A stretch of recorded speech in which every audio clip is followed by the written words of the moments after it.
రీసెంట్‌గా నేను షాపింగ్ మాల్‌కి వెళ్ళాను. అక్కడైతే నేను వేయికి ఒక కోమ్ తీసుకుందామని వెళ్ళాను. అంటే నేను వెడ్డింగ్ ఫ్రాక్ స్టిచ్ చేస్తున్నాను కదా! దానికి వేలు కూడా నేనే చేస్తున్నాను.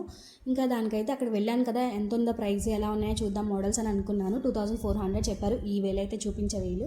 ఇంకా నేను తెచ్చిన వేలుకి కోమ్‌కి ఇలా అయితే నేను నెట్ చుట్టుకుంటున్నాను. ఎందుకంటే గుచ్చుకోదు. పెట్టుకున్నా కానీ స్టిఫ్‌గా ఉండిద్ది అని చెప్పేసి. ఇప్పుడు మనం ఫిక్స్ చేసుకునేది ఎలాగా అంటే ఇలా వేలుకి అండ్ కోమ్ రెండింటిని కలిపి ఇలా కుట్టుకుని నెక్స్ట్ ఇది అయిపోయిన తర్వాత హెయిర్ అంతా అయిపోయిన తర్వాత సెట్ చేసుకున్న తర్వాత దాన్ని ఇలా ఫిక్స్ చేసుకుంటే అయిపోతుంది. ఇంకేదైనా పిన్స్ కానీ ఏమైనా కావాలంటే పెట్టుకోవచ్చు. ఇంక ఇంత పొడుగుంది కదా, ఏదైనా బరువు ఉండిద్దేమో వెయిల్ ఎలా క్యారీ చేస్తారు అనుకోవచ్చు. అదేం ఉండదు. నెట్టే కాబట్టి మనం చేసింది చాలా లైట్ వెయిట్ ఉండిద్ది. ఇంకా లేస్ అయితే ఇలా వేసాను నేను. చాలా లుక్గా కనిపిస్తుంది కదా, ఇలా లేయర్స్ లాగా కనిపిస్తుంది కాబట్టి చాలా బాగుండిద్ది ఫొటోస్లో కూడా. ఇంకా నా వెయిల్ కూడా నేను చూపిస్తాను. ఇంతకీ వెయిల్ ఎలా ఉందో మాత్రం ఖచ్చితంగా మీరు కామెంట్ చేయండి.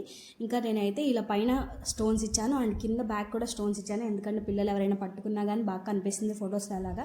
సో అయితే మీకైతే ఎలా అనిపించిందో చెప్పండి. నా వెయిల్ కూడా నేను చేస్తాను.